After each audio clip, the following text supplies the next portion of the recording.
pasangan yang menikah disebut sebagai raja dan ratu sehari. Itu kudeta itu. Coba kita pikirin, kalau anak kita umur 15-17 tiba-tiba dilempar ke luar negeri untuk hidup, bisa nggak dia menghidupi hidup seperti Yusuf? Kalau nggak bisa, belum tentu salah anaknya. Mungkin salah kita sebagai orang tua yang tidak menanamkan prinsip mengajar anak tersebut.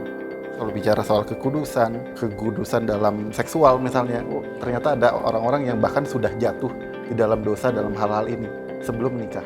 Maka langkah apa yang harus dilakukan untuk bisa tetap mempersiapkan? Sebagian besar sekarang orang akan menikah atau membentuk suatu keluarga hanya memikirkan bahwa cinta saja yang sangat penting. Dan ini sangat kental sekali di dunia barat. Kita mengatakan laki mau menikah dengan laki, perempuan dengan perempuan. Apa sih urusan dengan kita?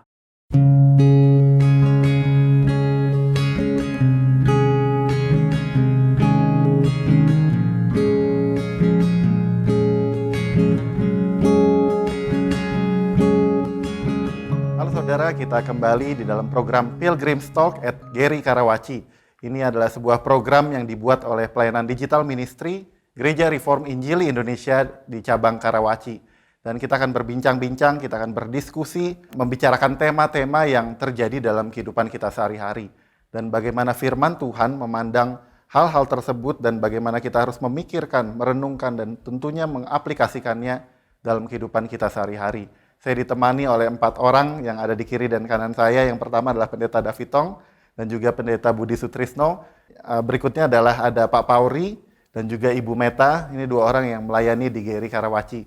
Dan hari ini kita akan membicarakan mempersiapkan keluarga yang beribadah. Sebenarnya apa yang penting, Pak, di dalam mempersiapkan sebuah keluarga yang beribadah? Kita selalu harus kembali pada Alkitab ya, dan apa yang Alkitab katakan itu menjadi satu prinsip yang penting sekali. Di sini sekali lagi kalau kita melihat dalam Kejadian pasal 2, waktu Tuhan akhirnya mengatakan bahwa tidak baik Adam itu hidup sendirian. Tuhan membuat Adam tertidur lalu mengambil dari belah sampingnya, lalu menciptakan Hawa bagi Adam dan lalu membawa Hawa kepada Adam. Maka di sini kita bisa melihat bahwa prinsip yang paling penting daripada hidup berkeluarga atau keluarga Kristen itu menyadari bahwa definisi daripada pernikahan itu sendiri adalah Allah yang tetapkan. Mengapa ini sangat penting? Karena saya katakan ini suatu hal di mana kita hidup dalam satu zaman di mana definisi keluarga itu sekarang sudah ditetapkan oleh manusia. Ya, termasuk apakah keluarga itu, pasangan itu harus heteroseksual ataukah boleh homoseksual dan sebagainya. Di sini penting sekali kita melihat bahwa apa yang Alkitab katakan, bahwa apa yang kita inginkan.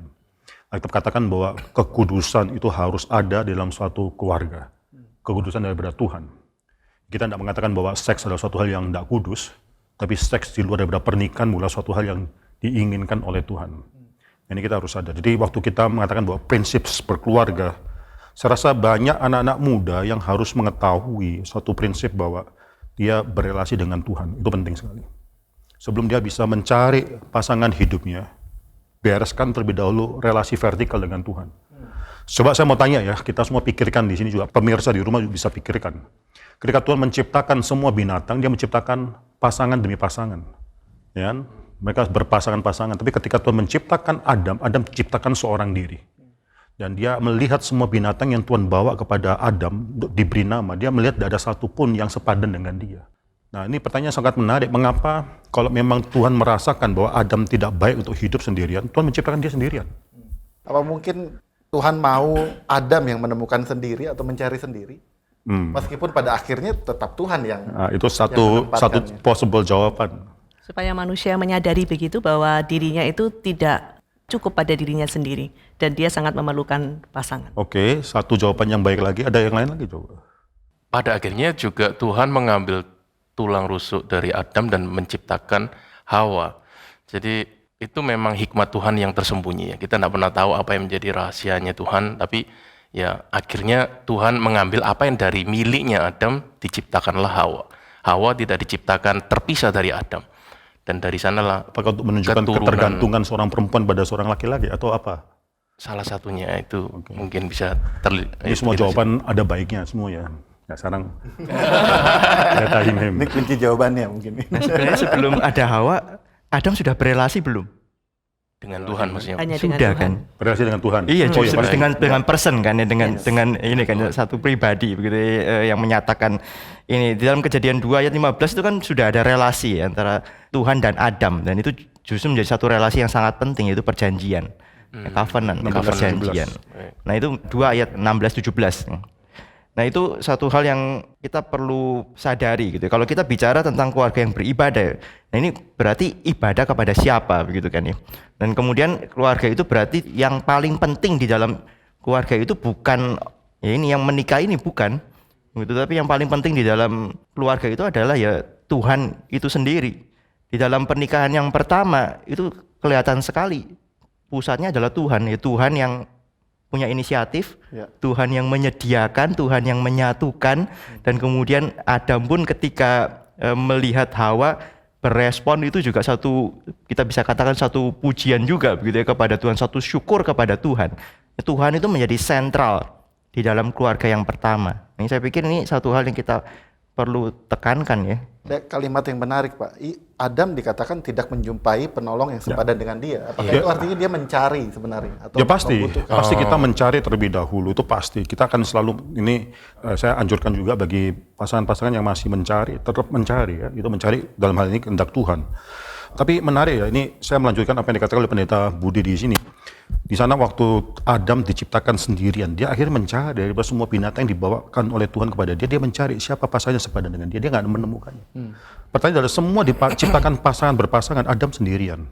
Nah ini penting, ada orang yang mengatakan bahwa manusia pada dasarnya adalah social being, itu makhluk sosial yang harus berinteraksi. Kalau itu adalah definisi yang paling penting bagi manusia, maka Tuhan akan menciptakan manusia berpasangan karena makhluk sosial. Ya tadi sudah dikatakan dia pasti sudah berhubungan sosial dengan Tuhan, ada interaksi dengan pribadi dengan Tuhan, tapi pasti dengan manusia yang lainnya. Tapi menurut saya definisi manusia yang paling mendalam itu bukan cuma makhluk sosial. Tapi di sini dari kita lihat Kejadian pasal 2 kita bisa melihat definisi manusia yang paling hakiki adalah makhluk perjanjian. Di mana Tuhan menciptakan Adam, memang saya percaya dalam hidup dia dibiarkan sendirian terlebih dahulu. Dan mungkin cukup lama Adam mencari seorang pasangan yang sepadan dengan dia, tapi Tuhan membiarkan dia sendirian supaya dia sadar bahwa yang paling hakiki dalam hubungan dia bukan orang horizontal sekitar dia, tapi hubungan vertikal. Jadi walaupun dia mencari tidak mendapatkan, tapi dia sadar bahwa dia adalah orang yang sudah diberikan hubungan atau suatu perjanjian dengan Tuhan. Nah ini harus dibereskan terlebih dahulu. Sebelum kita akhirnya mencari pasangan hidup, membentuk keluarga. Kalau kita tidak memiliki perspektif vertikal semacam demikian, itu sudah start dalam suatu mode cara yang salah sekali. Jadi, Tapi pasangan itu bukan diciptakan untuk mengisi kekosongan dalam hidup kita. kalau di dalam Adam, Tuhan melihat memang ada tidak baik Adam itu sendirian. Tuhan sangat menginginkan Adam juga memiliki suatu pasangan. Dalam episode yang sebelumnya kita sudah bicara bagaimana manusia pada dirinya sendiri itu tidak self-sufficient, lain dengan Tuhan. Bahkan Tuhan dalam keberadaan Allah di tunggal pun itu tiga pribadi yang berhubungan bersama dari kekekalan ke kekekalan. Maka manusia tidak baik, manusia harus, Tuhan melihat bahwa tidak baik kalau manusia itu sendirian atau merasa cukup pada dirinya, harus ada pasangan yang akhirnya menolong yang sepadan. Penolong yang sepadan berarti dia tidak cukup pada dirinya sendiri. Ya, tetapi sebagian besar sekarang orang akan menikah atau membentuk suatu keluarga hanya memikirkan bahwa cinta saja yang sangat penting, Pak David. Dan mereka sangat yakin dan percaya diri bahwa melalui cinta mereka itu mereka bisa melanjutkan satu jenjang pernikahan. Menarik nih ketika orang pilih sendiri begitu kan ya. Yang menarik adalah angka perceraian naik juga gitu. Angka perceraian naik juga. Iya, betul. Padahal pilih sendiri. Sedangkan beberapa mungkin 50 tahun yang lalu dipilihin kan ya. Menikah itu kan dijodohkan. Begitu dua keluarga sepakat dua anaknya ini akan menikah. Tingkat perceraiannya lebih rendah begitu ya. Nah, tambah lagi media, film, semua hal itu memang mengajarkan apa yang Bu Meta tadi katakan. Bahwa cinta itu cukup. Di dunia barat itu berbeda dengan dunia timur di mana kita sekarang hidup ya. Walaupun saya sendiri melihat bahwa dunia timur bahkan Indonesia pun sendiri makin lama semakin mengeresapi kultur atau budaya dari barat. Di dalam dunia barat itu individualisme itu kan sangat tinggi sekali. Di mana mereka mengatakan bahwa ya asal kalau aku saling mencintai dia, tidak peduli dengan kultur atau tidak peduli dengan kebiasaan adat istiadat atau sebagainya, tidak peduli. Yang penting adalah as long as there is love. Dan ini sangat kental sekali di dunia barat. Kita katakan laki mau menikah dengan laki, perempuan dengan perempuan, apa sih urusan dengan kita? As long there is love between them. Kita tidak usah pikir banyak-banyak. selama mereka saling mencintai. Tapi Alkitab tidak pernah mengatakan demikian. Alkitab selalu mulai daripada Tuhan. Maka ayat yang pertama, daripada pasal pertama, daripada kitab yang pertama, itu mulai dengan eksistensi Tuhan dan dimulai juga dengan ketidakberadaan yang lainnya. Maka Tuhan menciptakan langit dan bumi dari ketidakadaan. Jadi definisi yang paling utama adalah apa yang Alkitab katakan mengenai Tuhan. Maka di sini Alkitab banyak bicara, sekali lagi saya sudah mengatakan ya, Alkitab banyak bicara mengenai holiness. Ya bukan masalah mengenai cinta, kasih, itu semua penting, semua itu indah. Tapi kalau kasih tidak ditambah dengan holiness, itu apa artinya? Kalau ada kasih tapi dia dibiarkan liar sampai terjadi free sex dan lain sebagainya, itu bukan kasih lagi, itu adalah suatu hal yang ya lust, itu apa dalam bahasa Indonesia? Nafsu, yang terjadi bukan cinta tapi nafsu. Nah sekarang dunia sekarang tidak bisa membedakan antara cinta yang kudus dan nafsu yang sudah kotor sekali. Ini penting sekali. Termasuk nanti kalau kita mengerti kekudusan Tuhan, waktu kita berpasangan atau menjalin proses pacaran dan sebagainya, persiapan pernikahan ini ya, itu kan kita tidak akan sembarangan akhirnya melampiaskan nafsu kita satu dengan yang lainnya. Mengapa? Kekudusan Tuhan harus hadir. Ini masalah vertikal ini harus dibereskan terlebih dahulu. Pertanyaan adalah siapa yang mempersiapkan anak-anak muda kita dalam mengerti masalah vertikal ini? Siapa? Ini Pasti tugasnya orang siapa? tuanya dong Pak. Dasar dalam keluarga itu. Nanti suatu hari penting. kita bicara mengenai orang tua ya. Saya rasa banyak sekali keluarga di mana orang tua sudah nggak berperan sebagai orang tua. Mereka mengatakan bahwa pendidikan anakku serahkan kepada sekolah Kristen, kepada nanti gereja atau bagaimana. Tapi role daripada orang tua itu sendiri tidak dinyatakan. Nah ini kalau keluarga sendiri tidak mengerti prinsip pendidik atau prinsip daripada keluarga, tidak akan mengerti prinsip bagaimana mendidik anak-anak di dalam Tuhan. Bagaimana anak-anak bisa dipersiapkan untuk mengenal pernikahan yang Kristen. Tetapi memang orang tua pada saat ini ya, kita sebagai orang tua tuh sering sekali tidak memahami konsep kepercayaan. Anak itu sesuatu kepercayaan yang diberikan Tuhan. Sehingga mereka mempercayakan itu kepada pengasuh mereka, Pak David. Atau orang-orang pembantu yang memang menurut mereka cocok untuk anak-anak mereka. Tetapi ini ironis sekali menurut saya. Karena pendidikan iman adalah sesuatu warisan dari orang tua, bukan Pak? Ya, kita sebagai orang Kristen itu merupakan identitas kita. Apa yang membedakan kita dengan orang-orang yang non-Kristen? Mereka juga menikah, mereka juga akhirnya punya resepsi gitu. Tapi kita mendahulukan bertemu dengan Tuhan, diberkati di gereja, dan itu menjadi satu hal yang master, yang utama, the priority. Ya, saya rasa itu poin yang penting ya Pak Pauri ya. Kehadiran Kristus dalam keluarga itu bukan ketika cuma ada masalah datang. Masalah datang baru kita cari Kristus. Di mana Kristus dalam keluargaku atau bagaimana. Tidak, kehadiran Kristus dimulai daripada sejak kita mempersiapkan pernikahan, waktu kita akhirnya melakukan pernikahan tersebut. So, kita harus jujur lah, kalau kita tanya ya, pemirsa juga bisa berpikir ya, sebenarnya puncak daripada acara pernikahan itu apa? Waktu seseorang dua menikah, itu puncak daripada acara tersebut apa? Dan kita tanpa sadar juga sudah salah dalam hal ini, bukan cuma orang yang menikah. Sekali puncaknya bukan pemberkatan dalam gereja, puncaknya adalah resepsi pada malam hari. Dari mana kita tahu hal ini? Ya lihat aja orang yang datang Orang yang banyak. datang lebih banyak di mana? Jemaat sendiri pun juga demikian, ini kesalahan daripada jemaat dalam gereja. Dan kalau pagi tidak terlalu banyak yang datang ke gereja, malam ya banyak sekali, dan ini khususnya mungkin juga perempuan-perempuan ya. Langsung kalau waktu malam make up-nya luar biasa sekali. Luar biasa. Ya, untuk akhirnya menghadiri resepsi malam. Makanannya lebih lengkap Pak resepsi. Lebih seru. Pak Budi coba tambahkan coba. Saya pikir ini kesalahan banyak orang Kristen bukan cuma di dalam hal ini, tapi dalam banyak hal di seluruh hidup ya. Pikir Tuhan itu nomor 1, terus nomor 2, 3, 4, 5, 6 saya. Ya, sama aja begitu kan ya. Harusnya Tuhan itu yang menguasai seluruhnya. Nah kalau memang hidup kita dipimpin oleh Tuhan, kita akan hati-hati sekali supaya jangan ada satu hal pun di dalam hidup kita yang kemudian ya kita mau pimpin sendiri, kita mau kuasai sendiri, apalagi kita serahkan kepada orang lain.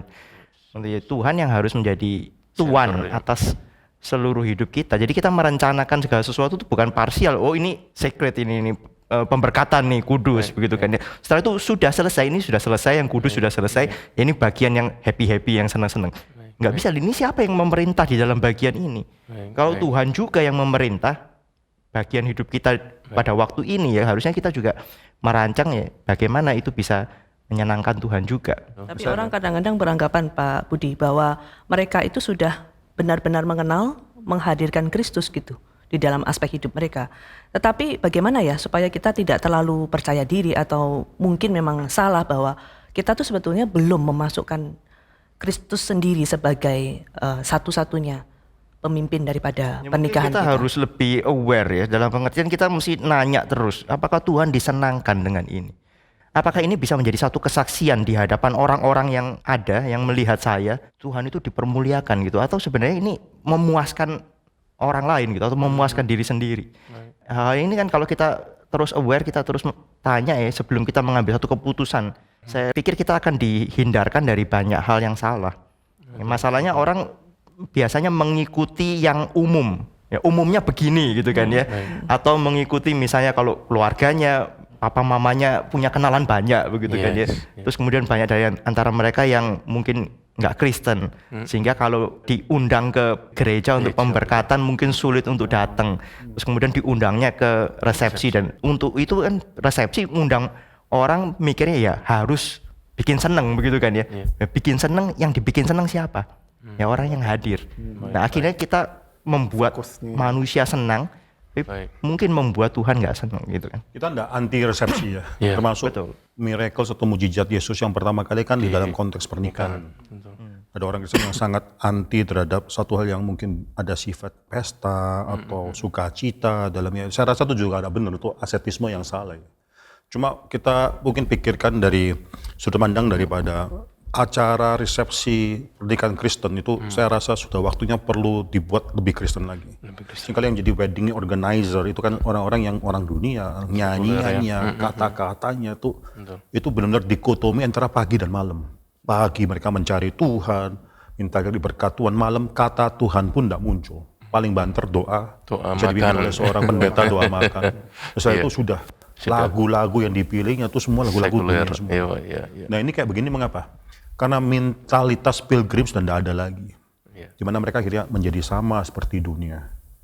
Tadi pendeta Him bicara mengenai suatu hal, itu mengenai bertanya sebenarnya Tuhan disenangkan tidak dengan keputusan atau tindakanku ini.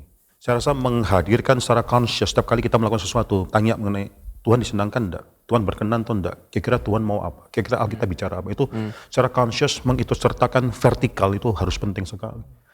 Ya di sini ini sekali lagi ini kita bukanlah orang yang hidup di dunia ini sendirian, jadi bos atas diri kita sendiri, enggak ya. Menghadirkan Tuhan dalam hidup kita. Dalam resepsi itu seringkali kan yang pasangannya menikah disebut sebagai raja dan ratu sehari gitu. Itu kudeta itu. Mengkudeta Tuhan. Cuman masalahnya Pak, kalau bicara soal kekudusan, bicara soal kekudusan dalam seksual misalnya, ternyata ada orang-orang yang bahkan sudah jatuh di dalam dosa dalam hal-hal ini sebelum menikah. Maka langkah apa yang harus dilakukan untuk bisa tetap mempersiapkan? Atau jangan-jangan langsung jalan pintas, berarti bukan ini pasangan saya, cari yang lain, atau bagaimana Pak? Dalam waktu saya konseling seorang yang akan menikah ya, saya katakan bahwa walaupun kalian meminta saya untuk memberkati kamu dalam pernikahan, tapi saya katakan suatu hal, gereja itu punya dignitas, hamba Tuhan juga punya dignitas. Cuma gara-gara kamu meminta suatu tanggal supaya saya memberkati kamu, lalu kamu mempersiapkan, lalu kamu bayar down payment untuk pesta ini atau itu. Saya katakan saya tidak berhutang apapun untuk pasti akan menikahkan kamu. Jadi waktu dalam konsul itu saya cari, kalau ada suatu penipuan, kamu menipu saya atau apapun, saya berhak mengatakan bahwa pada hari terakhir saya tidak akan menikahkan. Saya tidak peduli kamu sudah cetak undangan berapa banyak, orang sudah datang, itu tempat reception sudah di-book atau sebagainya, saya tidak peduli. Kalau saya tidak menikahkan, saya tidak menikahkan. Itu perlu supaya apa? Jemaat perlu melihat ada suatu dignitas daripada gereja, dignitas daripada seorang hamba Tuhan, bukan gereja yang melayani jemaatnya. Di sini penting mengapa ini menyambung pertanyaan daripada Sam. Kalau ada orang yang sudah jatuh dari dosa dan sebagainya, orang tersebut bukan berarti sudah lepas daripada belas kasihan Tuhan, enggak. Tidak ada satu dosa yang sebesar apapun sehingga itu di luar daripada belas kasihan pengampunan daripada Tuhan. Kalau itu terjadi, dan kita perlu untuk akhirnya membawa orang tersebut dalam pertobatan. Kalau pertobatan tidak terjadi, kita tidak melihat, kita katakan cancel your wedding. Kamu mungkin perlu perpanjangan waktu untuk akhirnya dipersiapkan lebih lanjut lagi, tapi saya tidak akan terpaksa menikahkan kamu gara-gara kamu sudah pesan satu tanggal tersebut. Kita mengusahakan pertobatan, itu penting sekali. Bukan sesuatu yang jarang juga Pak David, bahwa mereka lebih didominasi oleh perasaan bersalah mereka daripada memikirkan satu pertobatan begitu ya. Rasa penyesalan yang mendalam gitu ya. Sebetulnya ini kan satu tipuan setan ya. Mungkin kalau mereka sudah ada guilty conscience demikian berat ya. itu justru mungkin sangat open sekali terhadap suatu pengampunan sebenarnya. Tergantung itu pengembalaan daripada hamba Tuhan pada saat itu. Itu sangat penting. Nah, Pendeta Budi juga pasti sudah pernah mengkonseling orang yang sedang mempersiapkan pernikahan ya. Cuma di sini kita bisa melihat hati orang tersebut bisa melihat siap untuk menerima didikan daripada Tuhan atau enggak. Nah, sekali lagi kita perlu tekankan bukan cuma legalitas bahwa kita adalah orang yang tidak berdosa ketika menghampiri takhta daripada pernikahan, enggak ya. Tapi kita adalah orang yang mungkin bisa menerima belas kasihan daripada Tuhan tersebut.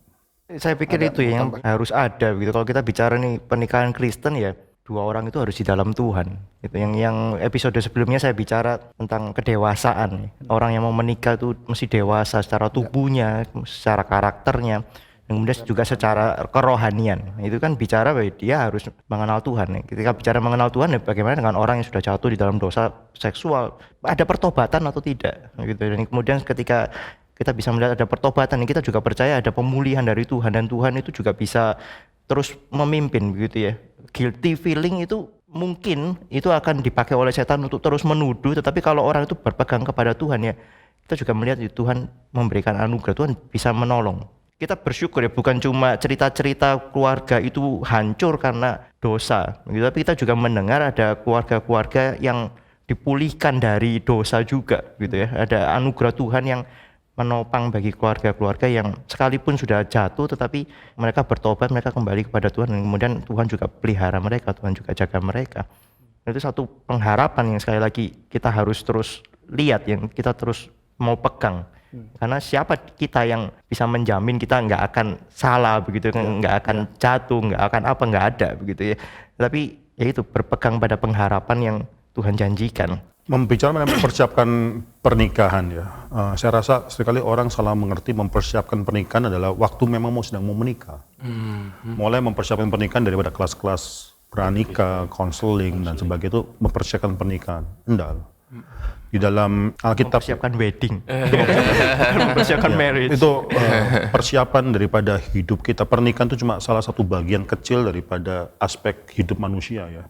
Tidak semua orang akan menikah, cuma yang penting adalah mereka dipersiapkan. Dan ini penting sekali dalam keluarga Kristen itu orang tua mempersiapkan anaknya itu hidup di hadapan Tuhan. Yang mengetahui keberadaan Tuhan setiap saat itu adalah modal yang paling basic dalam seseorang mempersiapkan pernikahannya dia. Very simple sebenarnya. Itu tidak perlu bicara mengenai teori ini, teori itu. Memang banyak yang harus dipersiapkan benar. Cuma yang paling fundamental seringkali nggak dipupuk sejak anak itu masih muda untuk mengetahui bahwa dia hidup di hadapan Tuhan. Kalau kita lihat dalam Alkitab Yusuf ya, itu luar biasa sekali. Yusuf lalu akhirnya dicabut daripada keluarganya, dijual sampai ke dalam tanah Mesir. Di sana kan dia sudah jauh daripada keluarga dia, anak yang masih muda ini mungkin belasan tahun. Tapi di sana berkali-kali Alkitab katakan di dalam tanah Mesir itu Tuhan beserta dengan dia. Itu ada kalimat Tuhan beserta dengan dia. Waktu dia digoda oleh seorang yang namanya istrinya Potifar tersebut. Yaitu digoda untuk tidur bersama dengan dia. Sebenarnya konteks orang pada zaman itu kalau sudah keluar daripada negaranya berarti keluar daripada boundary Tuhannya. Tapi sekarang Yusuf di dalam tanah Mesir tersebut, dia tidak merasakan Tuhan itu melihat dia. Dia hidup di hadapan Tuhan. Perkataan dari Yusuf ketika digoda apa? Bagaimanakah mungkin aku bersalah? Dia bukan ngomong Potifar terlebih dahulu. Kepada Tuhan. Wah, itu luar biasa. Ya, anak-anak didik kita kalau diberikan suatu pengertian bahwa dia hidup di hadapan Tuhan dimanapun dia berada. Sebenarnya sebagai orang tua kita gak tenang. Pilihan apa yang dia lakukan, dia terus memikirkan, tadi Pak Budi sudah katakan, Tuhan berkenan atau enggak. Itu dia terus otomatis dia pikir hal itu, Tuhan berkenan. Termasuk waktu dia cari pasangan hidup, Tuhan berkenan enggak terhadap pasangan.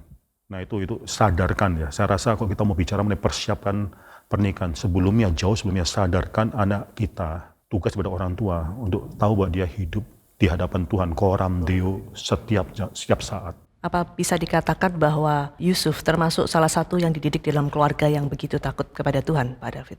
Saya bisa katakan bahwa memang keluarga daripada Yakub itu tidak 100% beres. Banyak pergumulan dosa dan sebagainya, itu ada. Yakub itu bukan keluarga yang kita pikir ideal. Tapi kalau kita ngelihat, pasti ada ajaran-ajaran itu pasti masih ada. Kita tidak mengatakan Yakub adalah menghidupi prinsip daripada orang-orang dunia, enggak. Walaupun masih berdosa, walaupun masih bergumul. Alkitab mengajarkan, ada indikasi-indikasi dalam Alkitab, dalam kitab Kejadian khususnya, yaitu pertobatan daripada Yakub. Yakub adalah seorang yang seumur hidup itu terus, lebih dari separuh hidupnya itu berbohong terus. Psikologi dunia mengatakan bahwa orang kayak gini itu hopeless lah. Itu sudah sampai middle age masih menghidupi hidup yang nggak keruan, itu sudah nggak bisa dirubah. Tuhan terus rubah Yakub, dan saya percaya walaupun Yakub tidak sempurna, kita bisa lihat anak-anaknya sendiri itu semakin banyak yang nggak sempurna juga. Tapi di sana ada pengajaran yang saya percaya Yakub berikan kepada anaknya. Kelihatan sih pada waktu Yusuf mau mati kan dia bilang, satu hari Tuhan akan bawa kamu keluar dari itu ini loh, dia pegang janji Itu janji Tuhan, dia Janji itu dari mana dia tahu janji Tuhan tersebut? Nah itu dia gitu ya. Dan itu sudah cukup lama kan ya, dia tinggal di Mesir begitu kan ya. Dan kemudian dia sudah mau mati, dia mengatakan itu kepada saudara-saudaranya. Suatu hari Tuhan akan bawa kamu keluar. Pada waktu kamu keluar, bawa tulangku. Bawa tulangku. Dia memang nggak seperti Yakub ya. Yakub kemudian dikuburkan di Kanaan kan ya, tanah perjanjian itu. Yusuf tidak dikuburkan. Yusuf tulangnya ditaruh di Mesir, tidak dikubur. Sampai kemudian orang Israel keluar baru dibawa. Itu bicara apa? Imannya dia tuh, kalau saya kasih ilustrasi, bukan permukaan, bukan di kulit, di dalam, di sumsum tulangnya dia. Itu dia pegang janji Tuhan sampai akhir. Nah itu dari mana? Pasti dia diajar juga oleh ayahnya, dia mengerti dari Abraham, Ishak, Yakub, dan kemudian itu diteruskan kepada keluarganya. Itu yang menarik adalah ketika dia masih muda dibawa keluar daripada Mesir ya. Mungkin berapa umurnya? 15, 17 tahun. 15. Sangat muda sekali. Coba kita pikirin, kalau anak kita umur 15, 17 tiba-tiba dilempar ke luar negeri untuk hidup. Bisa enggak dia menghidupi hidup seperti Yusuf? Kalau enggak bisa, belum tentu salah anaknya. Mungkin salah kita sebagai orang tua yang enggak menanamkan prinsip mengajar anak tersebut. Ini bicara memang topik mengenai prinsip mempersiapkan pernikahan ya. Cuma prinsip mempersiapkan pernikahan itu bukan cuma berapa bulan sebelum menikah, itu terlalu kecil. Itu dipersiapkan saya rasa dari sejak anak itu dari masih muda. Mengenal bahwa dia suatu hari akan mungkin menikah. Satu tema yang sekali lagi tema yang sangat menarik dan tema yang saya pikir sangat relate untuk saudara-saudara baik sebagai orang tua yang mempersiapkan anaknya untuk menikah atau bahkan sejak kecil sekalipun, dan juga untuk saudara-saudara yang mempersiapkan pernikahan untuk diri saudara Anda dan juga calon pasangan Anda. Biarlah Tuhan senantiasa menjadi fokus hidup kita. Relasi vertikal menjadi hal yang utama, lebih penting daripada hal yang lain. Tuhan memberkati dan sampai jumpa di dalam episode selanjutnya.